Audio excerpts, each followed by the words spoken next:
इमरान खान ने फवाद चौधरी की गिरफ्तारी को निगरान वज़ीर आला की कारस्तानी करार दे दिया। सवाल किया कि क्या किसी को मुंशी कहने पर भी कभी किसी की गिरफ्तारी होती है।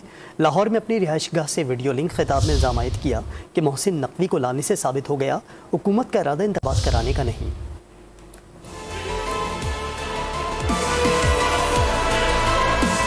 आप हैं अल्लाह के बाद इस मुल्क के वारिस। आपको अपनी तकदीर अपने हाथ में लेनी पड़ेगी। जिधर हम जा रहे हैं ये निजाम नहीं चल सकता और नहीं चल रहा। फवाद चौधरी को क्यों पकड़ा? कौन सा जुर्म किया इसने कि उसने उसको मुंशी कह दिया, उसको चीफ इलेक्शन कमीशन?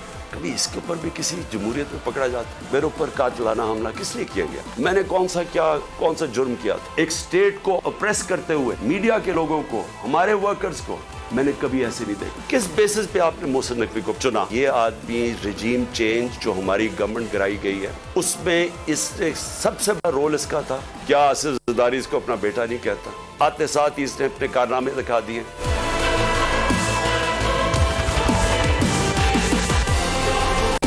ये जो मोहसिन नकवी को लेके आए हैं, अब ये वाजे हो गया कि इनका कोई मूड इलेक्शन करवाने का नहीं। जेल का ड्राइवर जी, जेल में डाल देंगे, डाल दे जेल में। कितनों को डालेंगे? आखिरी गेंद तक लड़ूंगा, आखिरी अपनी सांस तक इनका मुकाबला करूंगा।